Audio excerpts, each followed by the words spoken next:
Hey, what's up? It's Keith Kelfis again. I want to talk about money, jobs, customers, and specifically low-paying customers. And say you're just out there, you got it going, you got some jobs going, and you're working your guts out, and you're not really making a lot of money. Why is that? Well, when I first started, in the beginning, I was working 90 hours a week, coming home to eviction notices. How is that possible? Because I didn't know what I was doing. I was getting walked on by customers. I was undercharging, over-delivering, and just really, as my buddy Dave calls it, who's a successful contractor, he says you got to whore yourself out in the beginning and generate a lot of activity in the business, and you're basically throwing mud at the wall to see what sticks. Beggars can't be choosers. Beggars can't be choosers.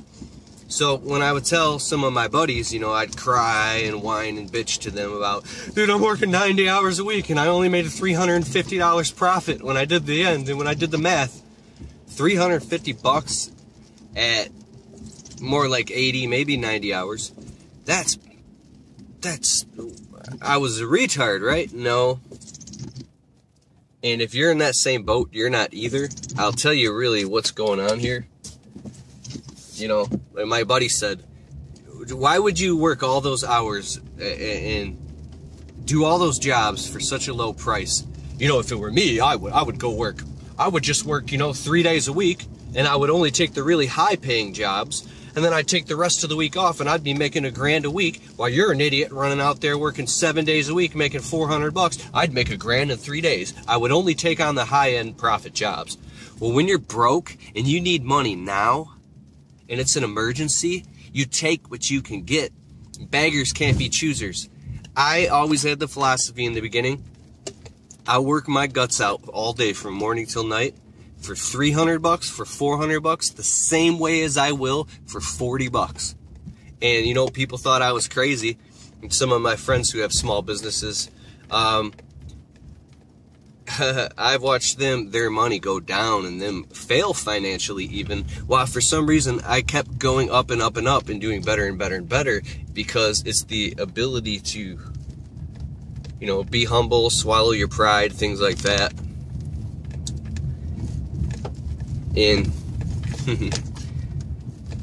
man, you gotta do what you gotta do, what you can do with what you have, period. So if you go work all day and you only make $40, you learn a valuable lesson. You might not always take a profit to the bank, but here's what happens. You do a job, you make $40 off of it. But you know what you did? You got the job done, you shook the customer's hand, you gave him a business card. Every customer gets a 1 or 2 business cards. You say, if you like me, please refer me. And little by little, you keep growing and generating all this activity in your business to the point where now you're just like, you're getting slammed with all these low-paying, low-profit, pain-in-the-ass customers. You're working 1,000,000 hours a week. Not until you're so swamped and so booked out with so much work, and you know that you know that you know that you know that you're booked and you got money coming in and jobs, even though it's peanuts, then you can start to be selective. Like the nerdy guy in high school who can't get a date, he's gonna go out with the girl or go to the dance with the girl who, you know, who's willing to go with him, because, you know, some love is better than no love. You know, would you, if you were starving to death and all there was some pizza with anchovies on it, and it was nasty, you're going to eat that because you're starving, okay? So all this crap that somebody who's more successful than you might say is, you're an idiot for doing that. I would have done it this way. Blah, blah, blah, blah, blah, blah, blah, blah, blah. Excuse me. Seasonal allergies. But I'm getting over, it took me a long time to get over this hump and realize and understanding that I'm running my own race. You're running your own race. And looking at what other people have and what other people say and all that bullshit is really going to do nothing but make you spin and go emotionally out of control and just lose it. And I went through all that stuff too. A buddy of mine said, you know, you're not an insured corporation. You got to build a business bank, man. I'm like, he's like, you got to build a business bank. I'm like, what do you mean? Every penny I make in my business is going directly to pay my bills. You don't separate your business finances from your personal finances. You got to separate them. You got to build a business bank and pay yourself $500 per week, and that pays it. And I'm like, dude, every penny I make, well, I have over 12 grand in my business bank, and then I'm like, dude, it was so frustrating because people look from the outside in, and if you seek people's advice, the wrong people, you're gonna get the wrong advice, and then you're just gonna rip your hair out and pull and bang your head against the fucking wall over and over and over, and you're gonna be so frustrated, and you're gonna feel like a loser, like a piece of shit, like all that stuff. If you're anything like I was, man, I went through torture. Mental anguish and torture because I knew I had a vision. I knew I wanted to get this business off the ground. I was blind and in the woods. I couldn't see. I knew it, but in the way I had all this negativity and controversy and all this crap and bad advice from people that was just poor opinions that they didn't know and I didn't know. So it's just really a painful process you got to go through. So there's unconscious incompetence. What I'm saying is there's different stages you go through until you really, really know something. So think about something that you know that you're great at. A skill, I don't care if it's basketball or you're a great pool player, some video game, I don't know what it is. But you just know you're the bomb at that, and you just know. Okay, so there's unconscious incompetence. That means you don't know that you don't know that you don't know. You're fucked. You don't know that you don't know. Then there's conscious incompetence, which is you're aware that you don't know.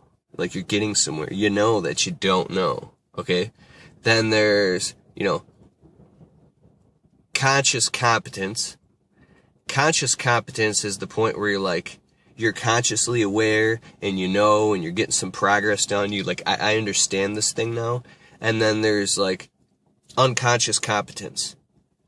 Unconscious competence is where it's just second nature to you. It's completely unconscious. It's, bypass the conscious to the subconscious and you just do it automatically on autopilot. When you get to unconscious competence to that point where you're so competent and you're so well versed, you develop this sixth sense. You start getting lucky. You start becoming successful because now you're an expert in what you do.